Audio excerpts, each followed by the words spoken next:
it's Nina. Thanks so much for joining me today. Today I'm going to be creating a project featuring reverse confetti products. I want to be showing you how to create some dimension to your solid stamped images to give them a little bit more of a realistic feel. I've got here the Rose Garden stamp set from Reverse Confetti, and I'm starting off by stamping a bunch of the images from that stamp set onto some cardstock. I'm using duckling ink to stamp the little cluster of flowers, and now I'm going ahead and taking some jelly bean ink to stamp down some of the leaves. I'm going to stamp both the large and the small leaves because I'm going to be creating a bit of a scene, so I want to have some different sizes to help make the scene more realistic. I also used some fern ink from Simon Says Stamp as well to stamp those leaves, and then I used some Teeny Bikini and Rose Apple inks, both from Simon Says Stamp.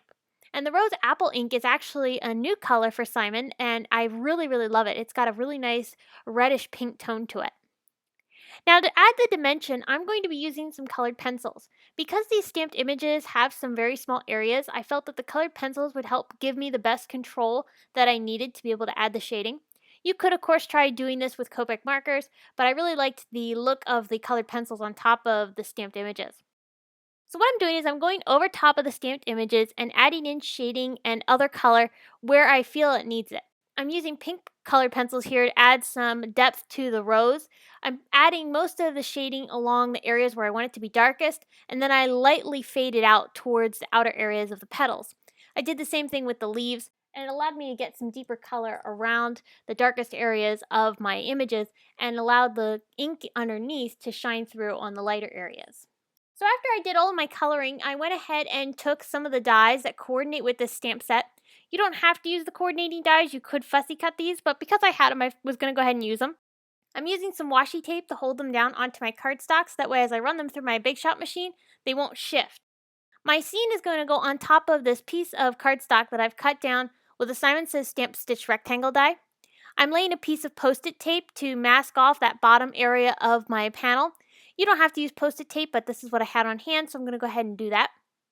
The reason I'm masking it off is because I want to create a striped area along that bottom portion of the card, and I want to create that using a Copic marker. I'm using the chisel nib, and I'm allowing the chisel nib to not fully touch down onto the paper, so it creates these variegated looking stripes.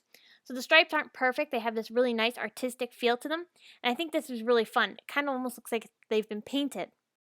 To add the stripes, I'm using an N9 marker, so it's not quite totally black, which I feel really matches well with the card design.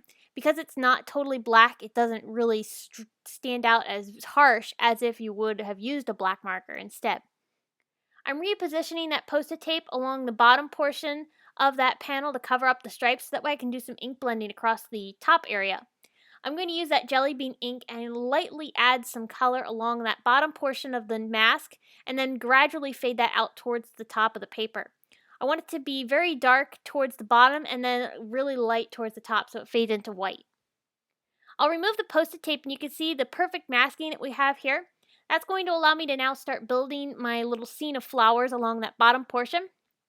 I'm using some foam tape to attach the flowers down onto my cards, and I'm arranging them so that way they kind of balance each other out with an odd number, and I have 2 of the largest flowers and then 3 of the smaller flowers, and I think that really balances out the whole scene nicely. I'm adhering the little leaves with some liquid glue. I'm tucking them in and around the flowers.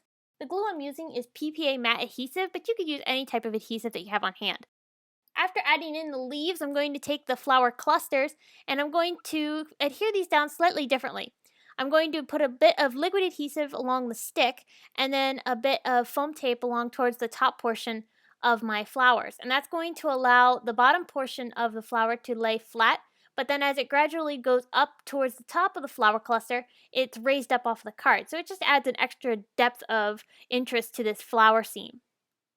After I've adhered all of my little flowers and leaves, I'm now going ahead and adding some double-sided adhesive to the back side of this panel, and I'll put some fun foam on the back side of that just to give this panel a bit of dimension off of the card base. For my sentiment, I'm using a sentiment stamp set from Reverse Confetti. This has a bunch of really beautiful friendship sentiments. I'm going to cut this apart and stamp the top portion of the sentiment in that rose apple ink, and then the bottom portion I'm going to stamp in the slate gray ink from Simon Says Stamp as well.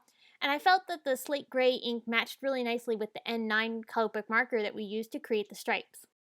Once I've stamped my sentiment, I'm going to take some more double-sided adhesive and add it to the back side of this panel, and then I'll pop it up off of a card base that I created using some Lawn Fawn cardstock. To finish off these cards, I'm using some sparkling clear sequins from Pretty Pink Posh to add a bit of sparkle and shine tucked in and around the flowers.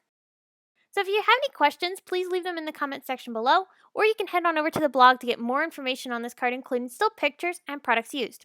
I hope this has given you some inspiration on creating some dimension on your solid stamped images. Thanks again for stopping by and spending some time with me. I will see you again soon, and have a great day. Bye!